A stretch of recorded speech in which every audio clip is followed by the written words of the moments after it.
জীবজন্তুর ব্যাপারে এত কিছু জানার পরেও এখনো কম জেনেছি, আর এই জন্য যে ক্যামেরায় এমন কিছু ধরা পড়েছে যেগুলো সবসময় দেখা যায় না।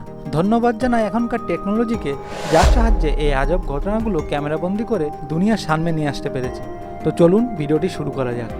নাম্বার 1, ক্যাটারপিলার্স। হাতির মতো বড় জন্তুও একটা গাছ থেকে পাতা পড়ার পর চলে যায়, কিন্তু এই ছোট ক্যাটারপিলার্স একটি হাতির থেকে অনেক গুণ এগিয়ে আছে। এই প্রাণী সারা জীবন খেতে থাকে যাতে সে 6 সপ্তাহের বেশি বাঁচতে পারে। এরা একটা বড় কুকুন বানানোর জন্য সারা জীবন লাগিয়ে দেয়। আপনি ভাবছেন এটা কি? আসলে এটা এক ধরনের জাল, যেটা আপনি কখনো না কখনো গাছের মধ্যে ঝুলন্ত অবস্থায় দেখে থাকবেন, যেটা একটা ডাস্টবিনের মতো দেখতে।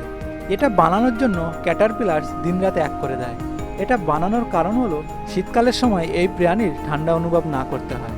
আর পুরো কুকুন বানানোর পর ক্যাটারপিলার শেষে একটা গেট বানায় যাতে সে পুরো কাজ ভালোভাবে করতে পারে। নাম্বার 2, হক অ্যান্ড ফেক ডাক। আপনারা নিশ্চয়ই দেখেছেন প্রাণীরা কীভাবে চালাকির সাথে শিকার করে, কিন্তু আজকে আপনারা প্রথমবার দেখবেন কিভাবে হককে বোকা বানানো হয়। যখন একটা হক একটা ডাককে দেখে তখন তো তার মুখে জল চলে আসে, আর যখন ডাককে পাঞ্জা মেরে ওঠানোর চেষ্টা করে তখন সে দৃশ্য দেখার মতো, কারণ ডাকটা নকল ছিল। এই দেখে হক বুঝেই যায় কেউ ওর সাথে মজা করছে। যাই হোক, যে এই বুদ্ধির কথা ভেবেছে তাকে ছেলামি দেওয়া উচিত, কারণ হকের মতো পাখির দেখার শক্তি অনেক বেশি হয়। এই পাখিকে বোকা বানানো অতটা সহজ কথা নয়। Number 3, gannets hunting for fish. আপনি হয়তো কখনো কখনো অনেক পাখিকে সমুদ্রে শিকার করতে দেখেছেন, কিন্তু এই পাখিটি শিকার করার ধরনটা বাকি পাখিদের থেকে অনেকটা আলাদা। এরা রকেটের মতো নিজের ঠোঁটকে আগে রেখে সোজা জলের মধ্যে ঝাঁপ দেয়, যাতে জলের মধ্যে গিয়ে সোজা মাছ ধরতে পারে। যখন জলের মধ্যে ঝাঁপ দেয় তখন তাদের স্পিড থাকে 100 থেকে 120 কিলোমিটার।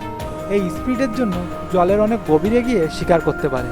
এরা জলের মধ্যে 100 ফিট গভীরে যেতে পারে, আর এরা অনেকক্ষণ শ্বাস বন্ধ করে রাখতেও পারে, প্রায় 1 মিনিট অবধি। অনেক সময় এভাবে শিকার করার সময় একটু ভুল হলে তাদের গলা ভেঙে যেতে পারে, যেমনটি এই পাখিটার হয়েছে। Number 4, clever seagull. যখন এই সিগুলের পেটের ভেতর ইঁদুর দৌড়ায় তখনই সে বুদ্ধি খাটায়। পাখিটি আশেপাশের একটি দোকানে ঢুকে যায়, আর পাখিটি দেখে মনে হবে যেন সে ভাবছে এই দোকান থেকে কী নেবে। এই দোকানের বাকি সবগুলো খেয়ে ফেলেছি, এখন চিপস খাওয়া যাক। আর দেখতে দেখতে একটা চিপস প্যাকেট নিয়ে বাইরে চলে আসে। দেখার মতো হলো আমরা যেরকমভাবে মানুষেরা দোকান থেকে বাইরে চলে আসি সেন্সরের মাধ্যমে, সেরকম পাখিটা বাইরে আসে আর চিপসের প্যাকেটে ঠোকর মারে, যার ফলে গ্যাসটা বেরিয়ে যায়। তারপর আরও বেশি করে ঠোকর মারে যাতে চিপস বাইরে চলে আসে। বন্ধুরা, এখন তো বুঝেই গেছেন সুন্দর দেখতে সিগুল পাখিটা কতটা চালাক হয়। Number 5, cow block bus route. মানুষের মতো পশুরাও তাদের বাচ্চাকে ভালোবাসে। এর উদাহরণ কর্ণাটকের সার্সি এলাকায় দেখা গেছে। আজ থেকে 4 বছর আগে এই গরুর বাচ্চাটি মৃত্যু একটা বাসের সাথে হয়। তারপর থেকে গরুটি বাসকে তার বাচ্চার মৃত্যুর কারণ ভাবে, তাই যখনই বাসটা যায় তার সামনে এসে বাসটাকে আটকানোর চেষ্টা করে। এই গরুটা তার বাচ্চার মৃত্যুর বদলা নিতে এটা করে, কিন্তু এই গরুটির বাচ্চা যখন মারা যায় তখন বাসের রং অন্য ছিল। তারপর বাসের রং বদলে দেওয়া হয় যাতে গরুটাকে ধোকা দেওয়া যায়, কিন্তু বাসের রং পাল্টানোর পরেও গরুটা বুঝে যায়। নাম্বার 6, অন্ধকার রাতে বিড়ালের চোখ যে কেউ ভয় পেতে পারে। বিড়াল দেখতে ভয়ানক হলেও মাঝে মাঝে এরাও ভিজা বিড়াল হয়ে যায়। বিশ্বাস না হলে এটা দেখুন।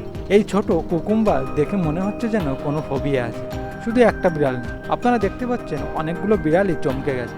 মাঝে মাঝে বিড়ালগুলো এমন ভয় পেয়ে যায় তখন আশেপাশে দেওয়াল দরজা আশেপাশে থাকা জিনিস কিছুই দেখে না, তখন শুধু নিজের জীবন বাঁচানোর জন্য এক লাফ দিয়ে পালিয়ে যায়। যাই হোক, এটা দেখতে খুবই মজার ছিল। তো বন্ধুরা, আজকের ভিডিওটি এই পর্যন্তই। ভিডিওটি আপনাদের কেমন লাগলো অবশ্যই কমেন্ট করে জানাবেন।